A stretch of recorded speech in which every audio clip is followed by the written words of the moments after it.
Hey guys, and welcome to this channel. Just very briefly, for those of you who aren't aware of this channel, we are all about extraordinary travel on a budget. We travel in different places with $1,000 budget, and when all the money is gone, the trip is up. And so a few ways that we stretch that money is by hitchhiking, staying with locals, and relying on the kindness of strangers. And so we like to, where possible, give back to the people. That's why in Series 1, we volunteered in an orphanage, and for Series 2, we raised around $1,000 for us to donate to worthy causes along the way.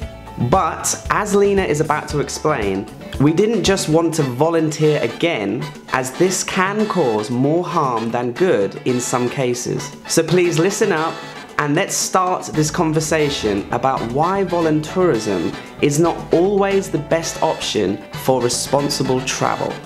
Hey guys, what's up? It's me, Lina, and I'm really excited to make this video today. It's about a subject that I think is really important and that I'm super sensitive to. The guys can vouch for that for sure. For anyone who is not sure what voluntourism is, all it is traveling while participating in any sort of voluntary work, whether that be volunteering in an orphanage or an organization.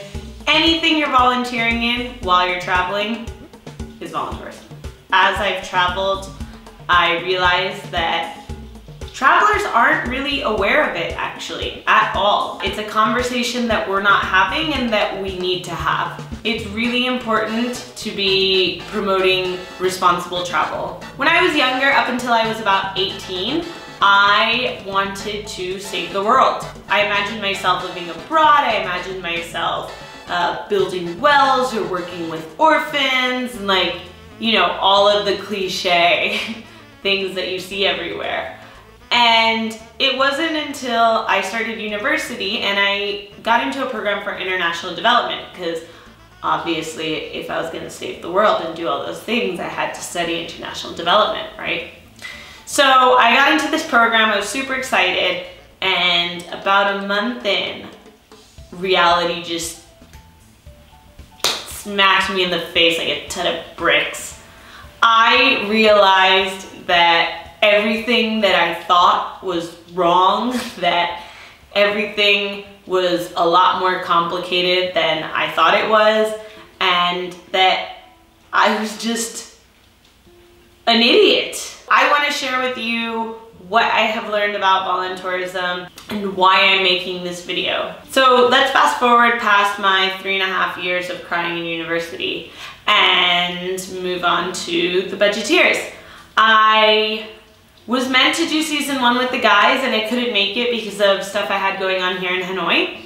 And so the first season, I actually just was a viewer like you guys. And I really loved the entire season. I thought they were so great. And it wasn't until the last episode when the guys went to the orphanage that I cringed the same way that I cringed at myself after I started university. No, I just wanted to jump through the screen and shake the guys and be like, what are you doing? But I couldn't, obviously. So fast forward a little more to season 2 when I could join, and we started doing the planning for season 2, and I was super excited. I was finally gonna get to be a part of the show, and the Patreon account came up. And from the beginning, the Patreon account has made me really uncomfortable personally. But I didn't feel that it was really my place to say anything at this point, and so I kind of just ignored the conversation whenever the Patreon account came up. And then finally, fast forward a little bit further to our first night in LA when we were staying with Lindsay. We landed in LA, we had some dinner, and then we went back to Lindsay's place and we had a bunch of rum and coke. And I guess I had one too many rum and cokes, and it kind of just came out like word vomit. I was just at the point where I had to say something, and I'm pretty sure I equated the Patreon account to blood money, and I just told the guys that I didn't really agree with the final episode of their first season. Yeah.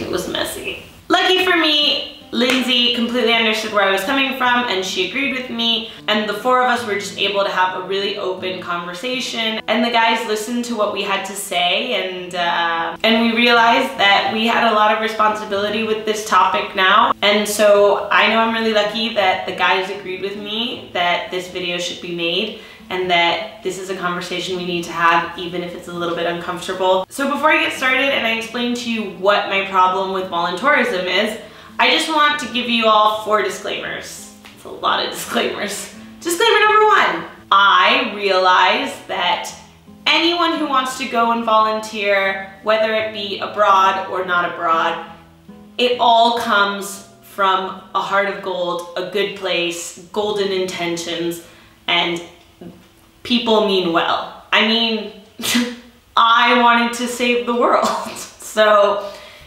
I get it, it's from a good place. Disclaimer number 2, none of these are Lindsay's opinions, these are all my opinions. Disclaimer number 3, I am not in any way claiming to be an expert about the topic. I simply want to share with you the knowledge that I have from what I studied and the research that I've done on my own. And all I want you to do is watch this video, maybe do some research for yourself, and gather your own opinion. Disclaimer number 4, I am not a bad person, and I love Patty and ties. This is in no way, shape, or form a knock towards Patty and ties. Let's get started. Why is voluntourism not so great? There's a laundry list of reasons as to why voluntourism is not the best thing, but I just want to share 4 reasons that I've come up with today. My first problem with voluntourism is when people go abroad to volunteer, they don't always have the necessary time or skills. So let's break it up. Necessary time. A really good example that puts this one into perspective for me is orphanages. Obviously, orphans have been through a lot. They haven't had the easiest life path. And a lot of times these kids have a lot of psychological issues, they have a lot of emotional issues, they have a lot of attachment issues. And when volunteers go abroad to these orphanages and they're staying for a few days, a few weeks, maybe even a few months, these orphans create a bond with the people coming to see them and coming to visit. After your time there, you just leave, and it becomes this rotating door of foreigners coming in and out of the orphanage. And again, the kids create a bond with each person that comes in and out, and there's no stability for them. And what these kids need more than anything is stability. And obviously, without meaning to, sometimes there ends up being more damage done from the lack of stability. So when you sign up for a volunteering project, it's really important to think critically about whether or not you actually have the necessary amount of time to dedicate to the project, to the cause, or to the people that you're intending on helping. Lack of skills. A good example that I think puts this one into perspective is the whole building houses or building water wells. These are 2 really popular volunteering projects I've seen on the internet, and you just have to think to yourself, when was the last time you picked up a hammer? When was the last time you actually built something? Better question, when was the last time you built something that wasn't made of Legos? And actually, we ran into this one in Guatemala. When we were in Guatemala, somebody suggested to us, we were talking to someone about the Patreon account money, and someone suggested to us that we could donate the money to an organization that builds houses for families who need houses. What you do is you give $1,000 and then you go build a house in 24 hours. And at first, the guys were like, oh, this is a great idea, it's amazing. I kind of broke it down for them and I was like, okay, question number 1, what do we know about building? Ties knows about building, he's worked in construction, but on the larger scale, what do we know about building? Not too much. And question number 2, what quality house are we gonna build for someone in 24 hours? This all actually leads really nicely into my second point, which is local jobs. What many organizations do is they'll make a volunteering program out of a position or a task that somebody local could do for work and for money. This could be a local job, but instead they're having people come every few weeks, every few months, and doing it for free. So not to sound like Donald Trump, but we're taking their jobs. These could be local jobs for people who do have the skills, who do have the time, who want to make a difference within their own community, who can make a difference within their own community. More importantly, who could support themselves, who could make some money, who could support their family, put food on the table. And instead, these jobs are going to new people every 2 months. And we're not necessarily doing them well either.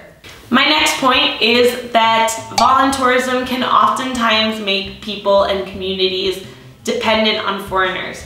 And this is not a good thing, in my opinion. I think the best way to help people or to help a community is to empower people to be self-sufficient and to do things on their own, to show them that they don't need anyone except themselves, because they're completely capable of doing things on their own. Finally, my last point is what people call the white savior complex. For anyone who's never heard this term before, all it means is making heroes out of foreigners within a community. I think it is far more beneficial to teach a community to do something or to empower them to be self-sufficient and show them that they are capable of doing it on their own. They don't need a foreigner. They don't need someone from outside.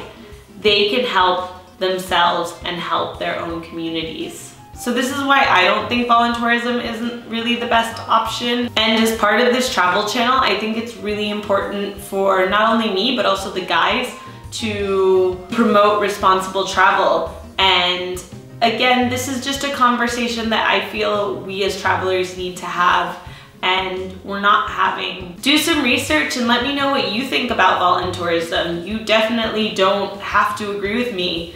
I will link some articles below, and I'm also going to link up my favorite resource, which some of you may have heard of.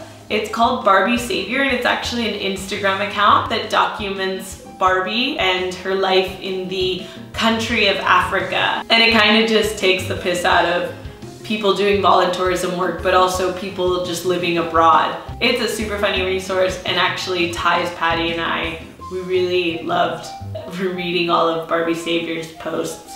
When I was younger, I wanted to be Barbie Savior.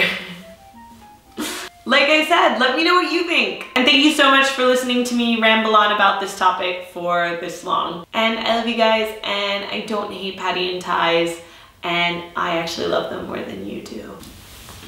Bye!